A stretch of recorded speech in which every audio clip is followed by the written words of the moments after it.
Lors du dîner de Noël, mon père déclara: « Tu es un poids, et tu ne peux plus vivre avec nous. » Le lendemain, quand j'ai commencé à faire mes valises et à annoncer que je ne paierais plus les factures. Le repas de Noël touchait presque à sa fin lorsque mon père posa sa fourchette. Il me regarda droit dans les yeux et dit: « Tu es un poids, et tu ne peux plus rester ici. » Au début, j'ai cru avoir mal entendu.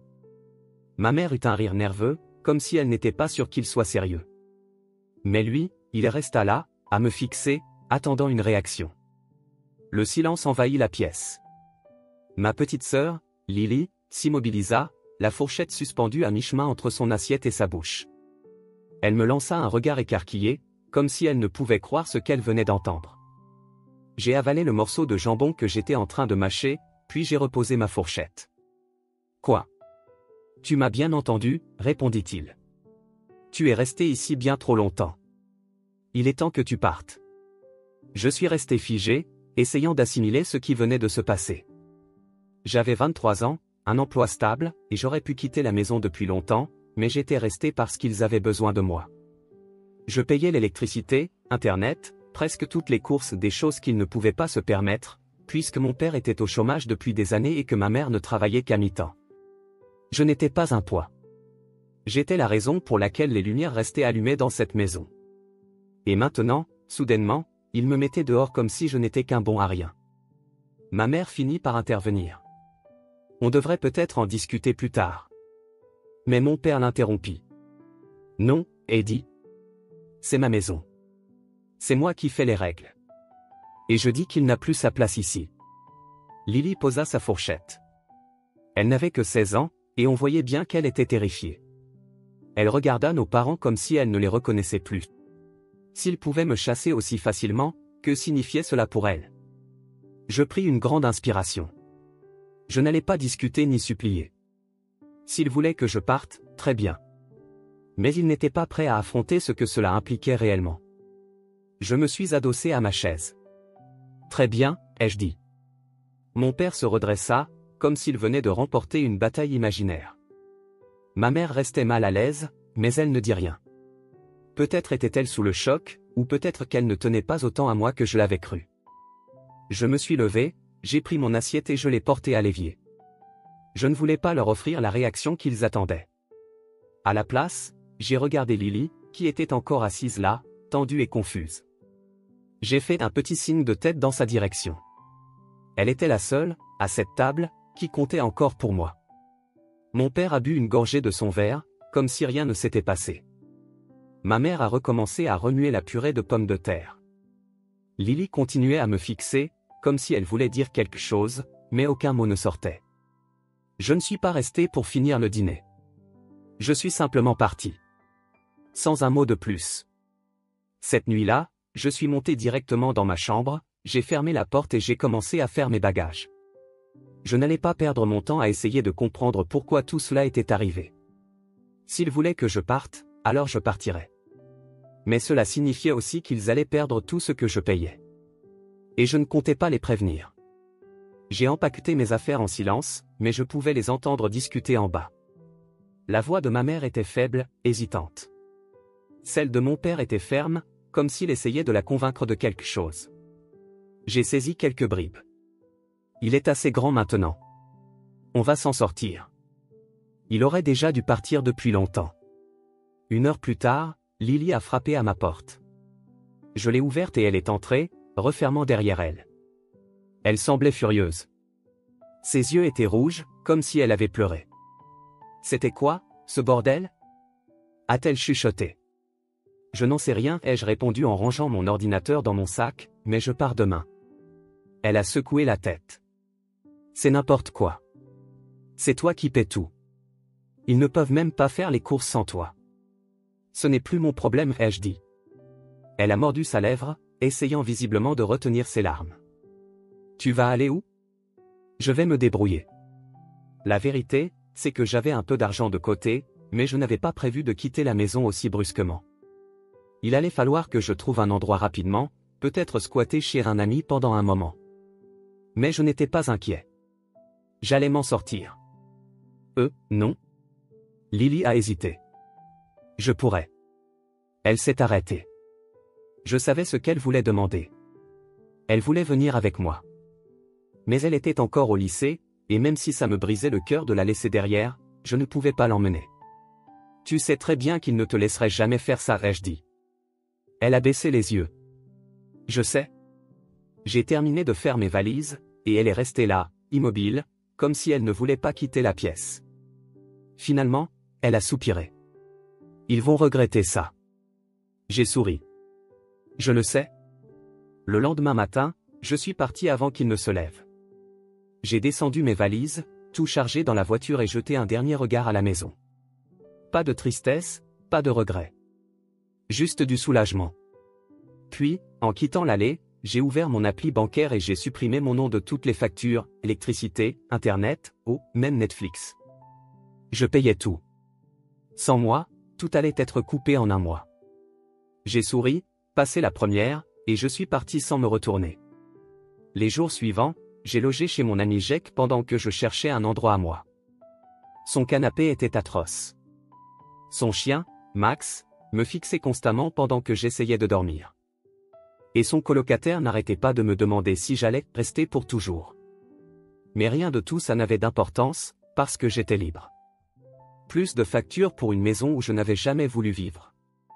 Plus besoin de faire semblant de respecter un homme qui n'avait eu aucun scrupule à me foutre dehors le soir de Noël. Plus question d'être traité comme un distributeur automatique ambulant.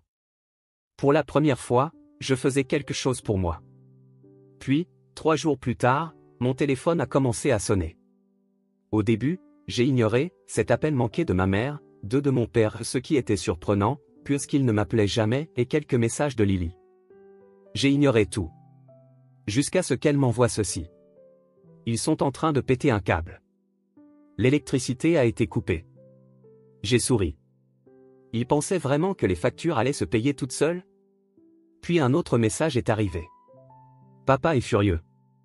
Il dit que tu as fait quelque chose à la maison. Ah. Là, ça devenait intéressant. Les jours suivants, j'ai ignoré toutes leurs tentatives de contact. Ma mère continuait à appeler, à envoyer des messages, elle a même essayé de me joindre sur les réseaux sociaux. Mon père, lui, n'a appelé que ces 2 fois et plus jamais ensuite. Il attendait probablement que je revienne en rampant. Mais ça n'arriverait jamais. Je suis resté chez Jake pendant que je cherchais un logement définitif. Il était cool avec moi, mais son coloc était un vrai con. Il me demandait sans cesse quand j'allais partir, faisait des blagues sur le fait que j'étais sans abri, et râlait dès que j'utilisais la cuisine. Mais rien de tout ça ne m'atteignait. Je savais que ce n'était que temporaire. Pendant que je reprenais ma vie en main, ma famille, elle, coulait à pic. Lily continuait à m'envoyer des messages, me tenant au courant du chaos à la maison. D'abord, l'électricité a été coupée. Ensuite, Internet. L'eau a tenu un peu plus longtemps, mais quand elle a cessé de couler, ma mère a complètement paniqué. Elle est en panique totale, m'écrivit Lily. Elle dit qu'elle ne sait même plus comment on va prendre une douche. Je n'ai pas pu m'empêcher de sourire. Il m'avait jeté dehors en pensant que j'étais un poids. Et maintenant, il vivait dans le noir, sans eau, sans télé. La cerise sur le gâteau est arrivée quand Lily m'a envoyé un autre message. Il a pété les plombs. Il est en train de casser des trucs dans le salon. L'image de mon père, hurlant comme un gosse gâté parce que ses factures magiques ne se payaient plus, m'a procuré une satisfaction immense. Il dit qu'il va arranger ça, mais maman est en train de pleurer dans la chambre. Évidemment qu'il a dit ça. Mon père était un raté, mais il a toujours fait semblant de tout contrôler. Sauf que cette fois, il ne contrôlait rien. J'ai ignoré tout ça et j'ai continué ma route. 2 semaines plus tard, j'ai enfin trouvé un endroit où vivre. Ce n'était pas un palace, mais c'était chez moi. J'ai utilisé mes économies pour louer un petit appartement meublé. Il y avait un canapé correct, un lit confortable, et surtout, c'était loin de cette foutue maison. Le jour du déménagement, Lily m'a envoyé un message. Je dois sortir d'ici. Mon cœur s'est serré. Je savais qu'elle souffrait. Mais je ne pouvais pas simplement l'emmener. Elle était encore mineure. Tu sais que c'est pas possible, ai-je répondu. Elle a mis du temps à répondre. Je sais, mais je n'en peux plus. Et je la comprenais. Vivre avec lui. Sans lumière, sans eau, sans internet. Avec mon père qui hurle et ma mère qui geint en permanence. Un enfer. Mais ce n'était plus mon enfer. J'étais libre. Puis, quelques nuits plus tard, l'inévitable est arrivé. Il était tard. Je venais de sortir de la douche, prêt à dormir, quand mon téléphone a sonné. Ma mère. J'ai levé les yeux au ciel et refusé l'appel. Quelques minutes plus tard, Lily m'a envoyé un message. Réponds. J'ai soupiré, puis j'ai fini par décrocher. Avant même que je puisse dire un mot, la voix de ma mère, affolée, s'est fait entendre. S'il te plaît, reviens à la maison. Je n'ai pas pu retenir un petit rire. Non. On a besoin de toi. Je sais que ton père a été dur, mais il ne le pensait pas vraiment.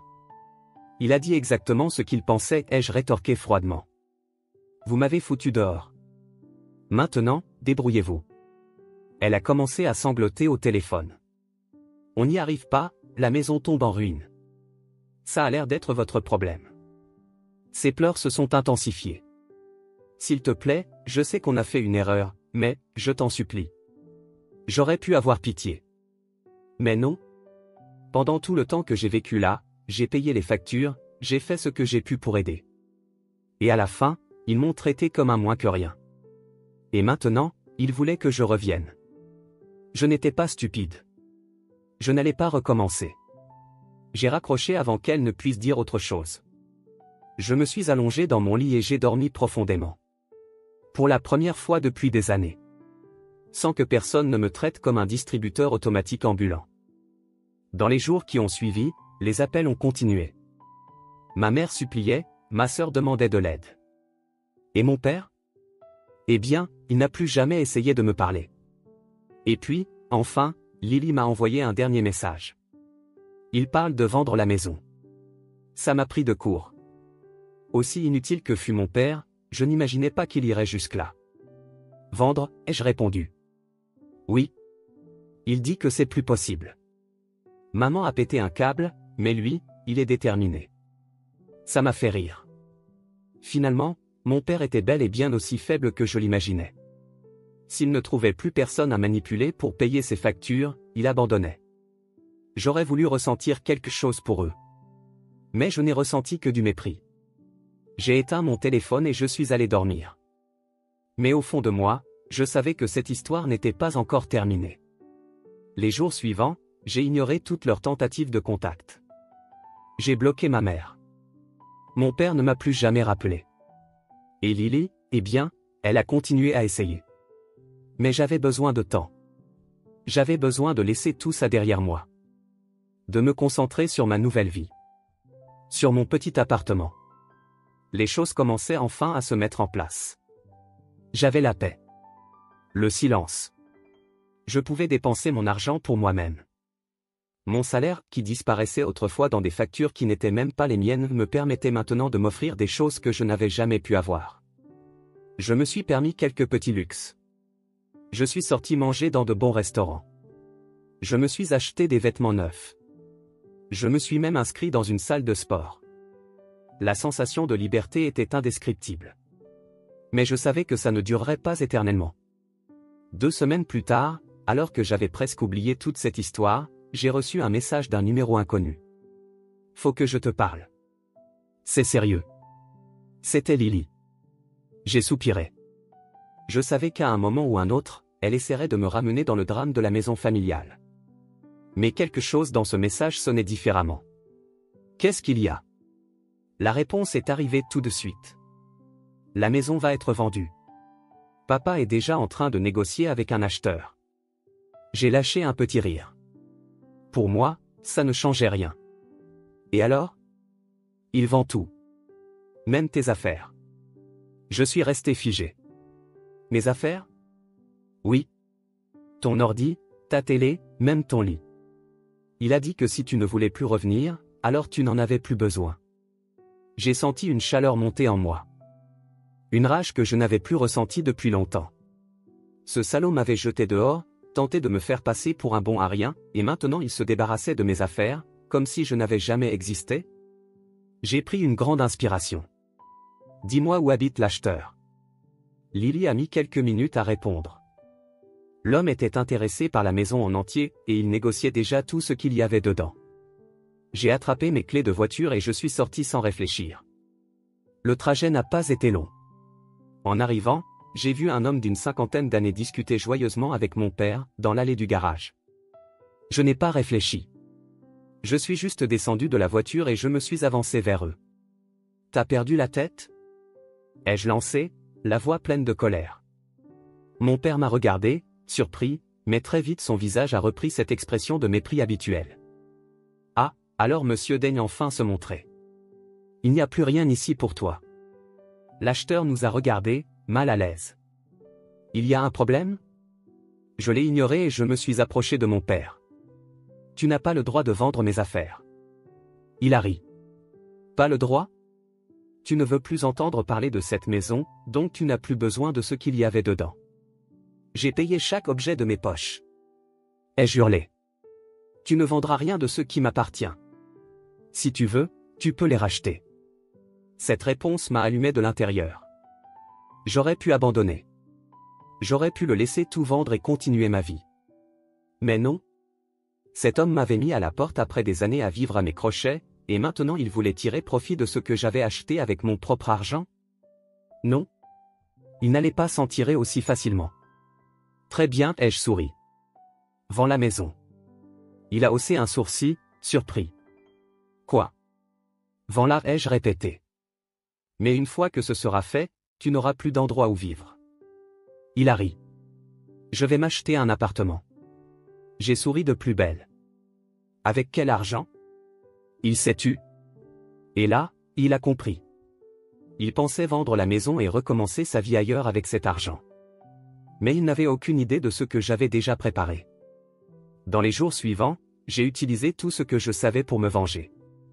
J'ai contacté la compagnie d'électricité. Je leur ai signalé que la maison allait être vendue. Toute dette en suspens devait être réglée avant le transfert de propriété. J'ai fait la même chose avec la compagnie des eaux et même avec les impôts en retard. Et il y en avait beaucoup. Les factures qu'il n'avait jamais payées s'étaient accumulées. Il était sur le point de toucher une belle somme grâce à la vente, mais désormais, une bonne partie de cet argent irait directement combler ses dettes. Ça aurait déjà été un coût suffisant. Mais je suis allé plus loin. Je me suis souvenu d'un détail important, la maison n'était pas uniquement à son nom. Ma mère en avait aussi la copropriété. Et elle ne savait rien de cette vente. C'est là que je l'ai appelée. Sa première réaction fut la surprise. « Tu ne m'appelles jamais ? Je voulais juste te prévenir que ton mari est en train de vendre la maison sans te le dire. » Son silence fut si lourd que je pouvais sentir sa respiration se bloquer à l'autre bout du fil. « Comment ça ? » Je lui ai tout expliqué. Dans les moindres détails. Elle était sous le choc. « Il n'a pas le droit, si ? Pas si tu ne le laisses pas faire. » Je savais qu'en dépit de tout, ma mère avait encore de l'influence sur lui. Et j'avais raison. Le lendemain, Lily m'a envoyé un message. Ils sont en train de se disputer violemment. Mon père a tenté de se défendre, mais il n'avait plus d'arguments. Il ne pouvait pas vendre la maison sans son consentement. Et sans l'argent de la vente, il était coincé. Ce soir-là, Lily m'a appelé. « Tu ne vas pas y croire. » « Quoi donc ? » « Il va quitter la maison. » Je me suis adossé au canapé, satisfait. « Ah, vraiment ? » « Oui. Maman a dit que s'il tient tant à tout vendre, alors il peut partir tout seul. » Je savais que ma mère n'aurait jamais eu le courage de faire ça d'elle-même. Mais après avoir découvert qu'il manigançait dans son dos, c'était la goutte d'eau qui a fait déborder le vase. Mon père, sans maison, sans argent, sans épouse. Il n'avait plus d'issue. Et il va vivre où ?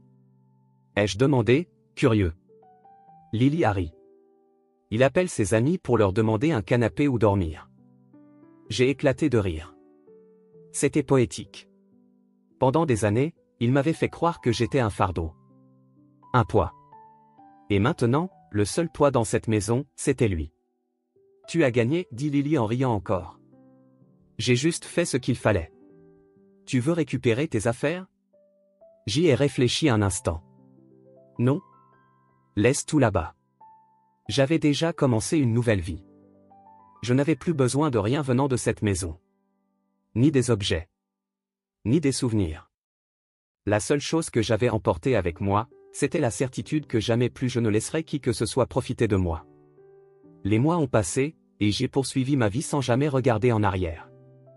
Mon petit appartement était mon refuge, ma liberté. Je n'ai plus jamais eu à payer des factures qui n'étaient pas les miennes. Je n'ai plus jamais eu à entendre mon père me rabaisser. Je n'ai plus jamais eu à supporter le poids de maintenir une maison qui, au fond, n'a jamais été vraiment la mienne. Pendant ce temps, leur vie à eux s'écroulait.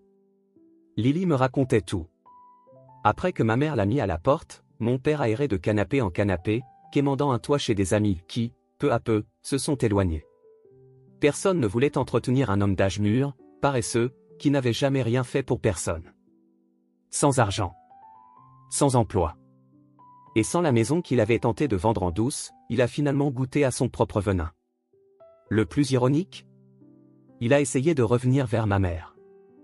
Après un mois à sauter d'un endroit à l'autre, incapable de trouver un appartement convenable à cause de son absence de crédit, incapable de décrocher un emploi à cause de son passé de dette, il est revenu à la maison pour tenter de la convaincre qu'il pouvait peut-être tout recommencer. Ma mère, qui s'était toujours laissée manipuler, cette fois, n'a pas hésité une seule seconde. Elle lui a claqué la porte au nez. Il a crié, supplié, essayé de lui faire croire que sans lui, elle ne s'en sortirait pas. Sauf qu'elle s'en sortait déjà. Elle a commencé à travailler plus d'heures, elle a appris à gérer ses finances sans dépendre de personne. Pour la première fois depuis des années, ma mère a réalisé qu'elle n'avait pas besoin d'un homme inutile comme lui. Et moi ? Eh bien, pendant qu'il dormait sur les canapés des autres. Pendant que ma mère prenait enfin le contrôle de sa propre vie. Moi, je vivais comme jamais auparavant. Avec le temps, j'ai commencé à investir l'argent que je ne dépensais plus en électricité, en eau et en nourriture pour 3 adultes qui n'étaient pas moi.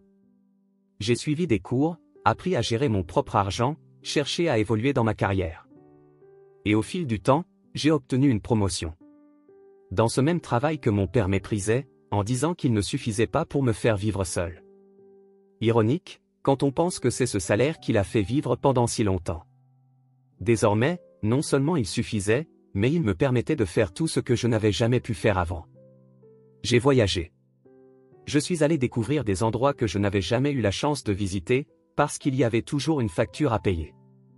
Je me suis acheté une meilleure voiture, rien de luxueux, mais quelque chose qui me donnait du confort. Quelque chose qui m'appartenait vraiment. Et le meilleur, la paix. Je n'avais plus à rentrer chez moi pour entendre mon père râler, ma mère se plaindre des factures, Lily coincée dans cet environnement toxique. En parlant de Lily, elle a été la seule à rester réellement à mes côtés.